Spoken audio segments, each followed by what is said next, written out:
আসসালামু আলাইকুম রহমতুল্লাহ।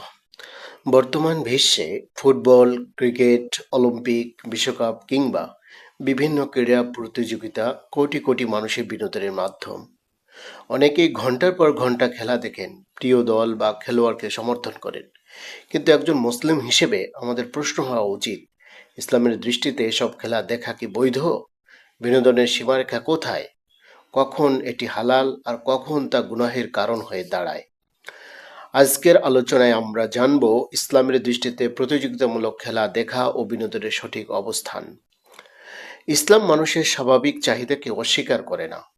মানুষের মনকে প্রফুল্ল রাখা, ক্লান্তি দূর করা এবং বৈধ বিনোদনের সুযোগ গ্রহণ করা ইসলামে অনুমোদিত।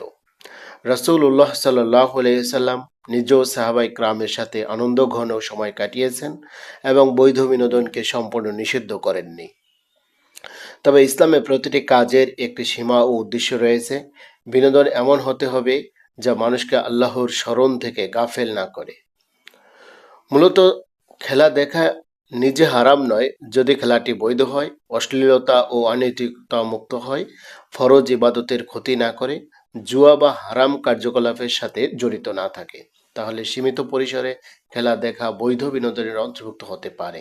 কিন্তু সমস্যা তখনই শুরু হয় যখন খেলা মানুষের জীবনের কেন্দ্রবিন্দু হয়ে যায়। কখন খেলা দেখা গুনাহে পরিণত হয়? প্রথমত, যখন খেলা দেখার কারণে নামাজ, কোরআন তেলাওয়াত বা দিনের দায়িত্বে অবহেলা হয়। দ্বিতীয়ত, যখন খেলাকে ঘিরে অন্ধ সমর্থন, ঝগড়া বিবাদ, গালাগালি বা শত্রুতার সৃষ্টি হয়। তৃতীয়ত, যখন খেলার সাথে জুয়া, বেটিং বা অর্থের অবৈধ লেনদেন জড়িত থাকে। চতুর্থত, যখন একজন মানুষ, মুসলিম, ঘন্টার পর ঘন্টা খেলা দেখে সময় অপচয় করে অথচ আখিরাতের প্রস্তুতির জন্য সামান্য সময় ব্যয় করে না।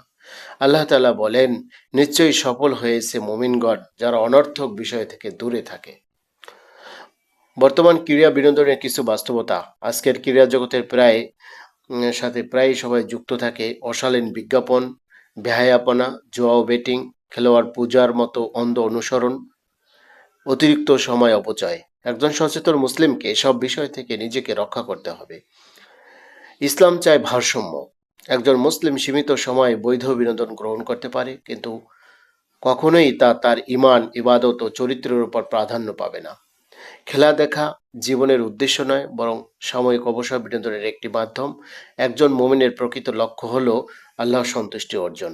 ইসলামের দৃষ্টিতে প্রতিযোগিতামূলক খেলা দেখা মূলত বৈধ যদি তা হারাম বিষয় থেকে মুক্ত থাকে এবং ইবাদতের ক্ষতি না করে। কিন্তু খেলা যখন মানুষের সময়, চরিত্র, ঈমান ও দায়িত্বকে ক্ষতিগ্রস্ত করে, তখন তা গুনাহের কারণ হয়ে দাঁড়ায়। তাই একজন মুসলিমের উচিত বিনোদনকে নিয়ন্ত্রণ করা, বিনোদনের দ্বারা নিয়ন্ত্রিত না হওয়া। মনে রাখবেন, দুনিয়ার প্রতিটি খেলা একদিন শেষ হয়ে যাবে, কিন্তু আখিরাতের প্রতিযোগিতা কখনো শেষ হবে না। আল্লাহ আমাদের সবাইকে সঠিক বুঝ দান করুন। আমিন।